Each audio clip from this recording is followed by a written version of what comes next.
मंदा, आहेस का घरात? श्वेताबाई दरवाजा उघडून आत डोकवत आवाज देऊ लागल्या. अगं श्वेता, आलीस तू? अशी बाहेरून का आवाज देत आहेस? आत ये. श्वेताबाई लगबगीने हॉलमध्ये येत म्हणाल्या. अगं तसं नाही, मला वाटलं आवाज न देता आले आणि तुझ्या सुनेने बघितलं तर कुठली भिकारीण आली म्हणून मला हाकलून द्यायची बाई.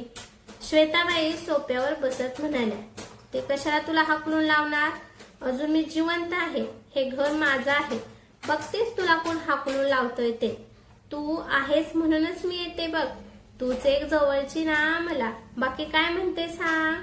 त्या दोघे बोलत असताना मंदाताईंची सून कावेरी पाण्याचा ग्लास घेऊन आली.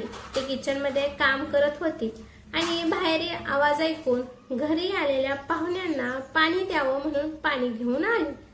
कारण नसताना तिच्याबद्दल काही बोललं जात होते, पण तरीही ती गप्प होती.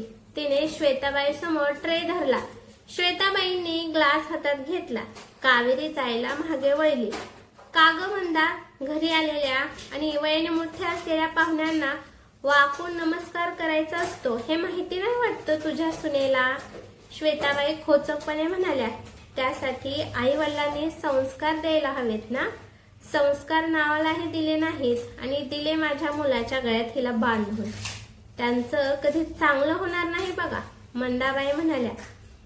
अहो सासूबाई, माझ्या आई वडिलांना कशाला मध्ये आणताय?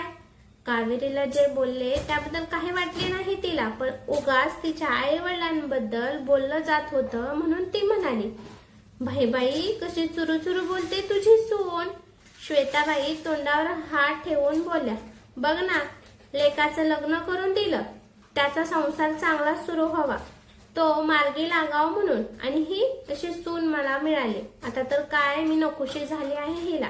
दरवाजातून येणाऱ्या मुलाकडे बघून मंदाबाईंनी उगाच डोळ्यांना पदर लावत रडक्या स्वरात म्हटले. अहो पण कावेरी पुढे काही बोलणार त्याआधीच आईला तसं रडताना बघून विजय रागाने लालबुंद झाला. त्यांच्यात नेमका कुठला संवाद सुरू आहे हे न विचारता तो तडक कावेरीजवळ आला आणि तिच्या कानाखाली त्याने वाजवले. ते बघून मंदाबाईंच्या चेहऱ्यावर विजयी भाव उमटले. तुझी हिंमत कशी झाली आईला उलटून बोलण्याची? माफी माग तिची, तो मोठ्याने ओरडत म्हणाला. सासूबाई माफ करा. कावेरी हात जोडून बस एवढंच वाक्य बोलली आणि तशीच रडत आत निघून गेली. त्यानंतर असे बरेचदा घडत गेले. मंदाबाई नेहमी विजय आणि कावेरीमध्ये भांडण लावायच्या. त्यांना सुनेला नेहमी दाबवून ठेवायची होती, त्यामुळे ते कारण नसतानाही तिला बोलायच्या आणि विजय पण पूर्ण माहिती न करून घेता नेहमी तिच्यावर हात उचलायचा. कावेरी मात्र तिची चूक नसतानाही वाद नकोत म्हणून गप्प राहायची. कावेरीच्या लहान बहिणीचे लग्न होते, त्यासाठी ते सगळे 2 दिवस आधीच कावेरीच्या माहेरी आले होते. त्या 2 दिवसात मंदाबाईंचे गाल फुगूनच असायचे. आमचं मानपान केलं नाही म्हणून सारख्या बडबडायच्या. आज लग्न असल्यामुळे सकाळपासून कावेरीच्या घरी लगबग सुरू होती. तिचे बाबा सर्वत्र लक्ष देत होते. वरात गावी दाखल झाली होती. मंडप पाहुण्यांनी गजबजला होता. कावेरी तयारी करून बाहेर निघाली तर तिने बघितलं की तिचे बाबा विजय समोर हात जोडून उभे होते. त्यामुळे नेमकं काय झालंय हे बघायला ती त्यांच्याजवळ गेली. जावई बापू माफ करा, लग्न घर आहे त्यामुळे दुर्लक्ष झालं असेल. कावेरीचे बाबा केविलवाना चेहरा करून विजय समोर हात जोडून उभे होते. तो मात्र ऐटीत उभा होता. सगळे पाहुणे त्यांचे बोलणे ऐकत होते. असं कसं दुर्लक्ष होतं तुमचं? या घराचा मी मोठा जावई आहे. मानपान करणे तुमचे कर्तव्य आहे. विजय ऐटीत म्हणाला. अहो असं मध्येच काय सुरू केले तुम्ही? सगळे इकडेच बघत आहेत. आपण आलो तेव्हापासून मानपानाच्या नावाने किती काय काय करून घेतले तुम्ही लोकांनी. तरीही बाबांना का बोलत आहात? बाबांचा केविलवाना चेहरा बघून कावेरी म्हणाली. खूप बोलायला लागलीस तू, गप्पा बस. विजयने कावेरीच्या थोबाडीत मारले. सगळेजण आ वासून त्यांच्याकडे बघत होते.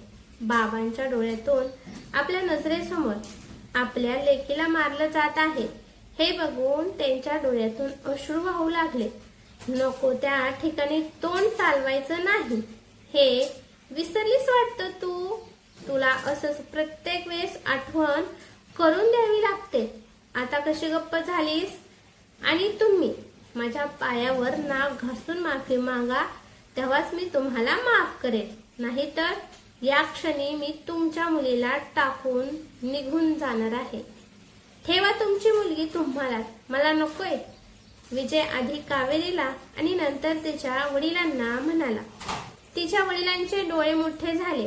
कावेरीच्या लग्नाच्या वेळेस मुलगा खूप छान आहे हेच त्यांना सांगण्यात आले होते. आपली मुलगी सुखात राहणार आहे असे त्यांना वाटले, म्हणून त्यांनी आपल्या मुलीचा हात त्याच्या हातात दिला होता आणि आज तो त्यांच्याच डोळ्यासमोर तिच्यावर हात उचलतो काय आणि तिला बोलतो काय? मी काय बोललो ऐकू आली नाही का वाटतं तुम्हाला?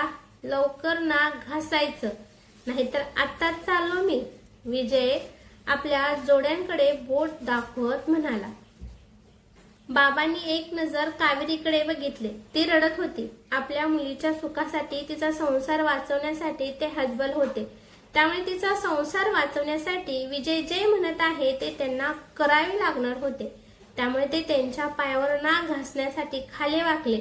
तसे कावेरीने त्यांना अडवले.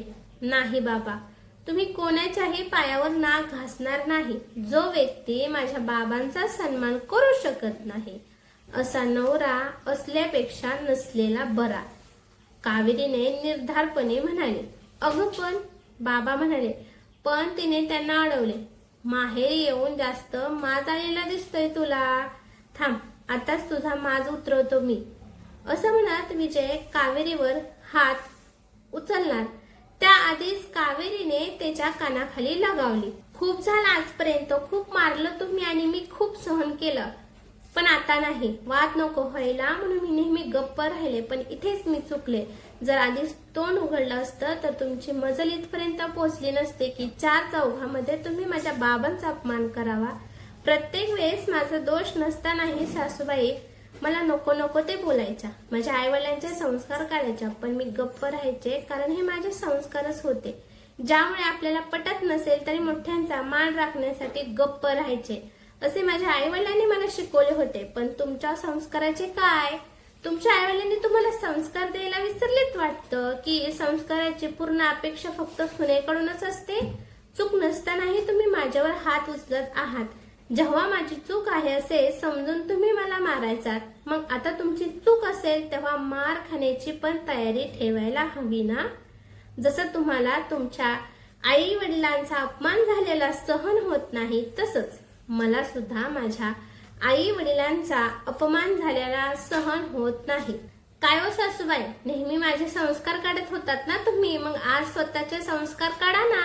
तुमचा मुलगा कारण असताना माझ्या बाबांचा अपमान करत आहे, मग बोला ना त्याला काहीतरी. आता का गप्प बसला तुम्ही? सर्वांसमोर जेव्हा यांनी माझ्या अंगावर हात उचलला तेव्हा सगळे गप्प होते आणि मी हात उचलल्याबरोबर सर्वांच्या कपाळावर आठ्या जमा झाल्या.